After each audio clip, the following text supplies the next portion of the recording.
One of the first memories I've got etched into my mind when Steve drove up with the whale bones in the back of the truck, and because I was anticipating the whale arriving for quite a while, and he had the bones in the back of the truck, and it was his car, and he drove them up, and they were already bigger than I thought they would be, and but surprisingly light, but caked in sand and compost and various things, and then Gavin was there, and we took them out in the yard. We have a big pressure jet hose, and now looking back on it, it was too powerful at the time, but we just belted it on there, and I turned up at work and I hadn't realised how messy it was going to be wearing the smart black trousers, and just a backsplash all over my trousers and all over my clothes, and I just thought this was really misjudged, but luckily it was the end of the day, so it didn't matter too much. After Driggsby was buried for a year and a half, and then in April 2016, a team went to excavate the whale. So we had the curator, yourself, and we had Jim. We don't know his second name to this day, from Carlos Scaffolding, who helped to give us use of the truck. He drove up to the place in Penrith. It felt a bit like a fossil dig, really. We went up there, and most of the bones had already been dug up. And I always remember Melanie, after we pulled back the tarpaulin cover, this photograph of her looking at them, looking absolutely horrified. And I always use that slide in presentations because it's like, oh my word, what have we got here? All these bones is covered in sand and compost. And then we took them one at a time, put them on the truck, and I always remember how we always say that we need more bubble wrap. We just never had enough to wrap them up, and then the skull had sunk back into the ground under its own weight. So we had to re-excavate the skull, and we had to dig a trench underneath it, and then the four of us had to lift it up, and it was so heavy that we had to use a series of pallets to get it on. And I always remember how much we had to dig underneath it to get a purchase on to actually lift it onto the truck.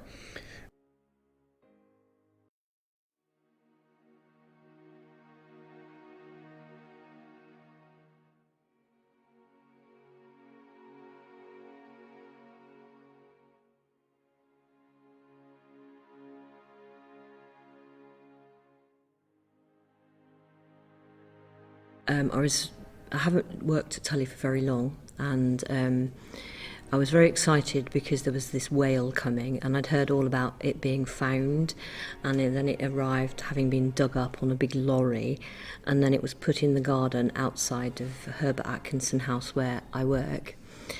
And that was all in the spring, and it was quite an interesting thing, and we were just looking at it and talking about it.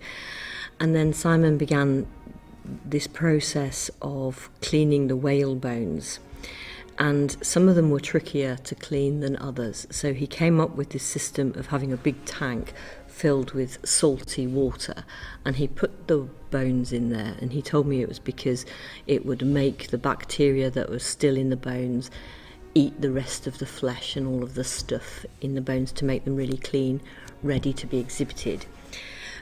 What he didn't tell me, and it was a nice hot sunny day, so we had all the windows open at Herbert Atkinson House.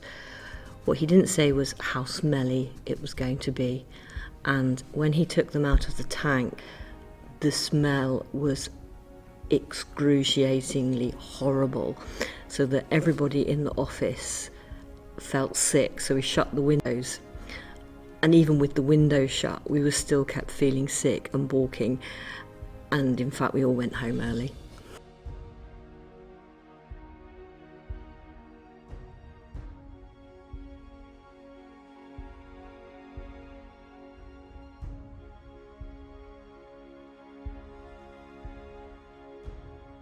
It's just been a huge challenge, really.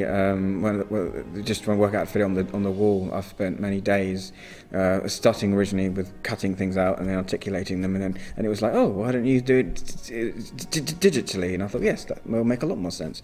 So we did it in Publisher, and managed to articulate it onto the wall because it was 12.5 meters long. We needed to fit it in a space 9.5 meters wide. So it's good because it's forced us to be creative and coming out with a dynamic curvature.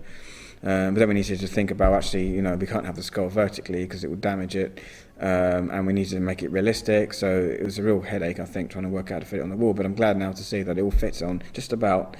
And even when we put it up last year, when we put the tail up, we literally had a amount of inches to spare. So that was all of that week was quite hairy. And I seem to remember going away for Christmas last year, checking my emails and various things. I said, "Will Nigel do it on time?" Yes. So it was all very hairy. Yeah. I do look at it and I think it's fantastic, and it just reminds me how inspiring the natural world is. And particularly recently there was an event where it was lit with purple lights, and it was just an amazing thing, and I was like, cool, this is in the museum that I work in.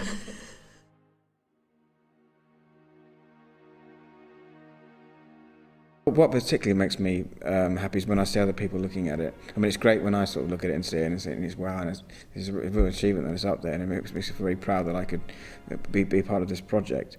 But when I see other people looking at it and going, wow, I think that for me that's the biggest thing. It brings it all home, and it feels like Driggsby's been up there now for forever. Really, it's less than a year, but I can't imagine now the wall without Driggsby.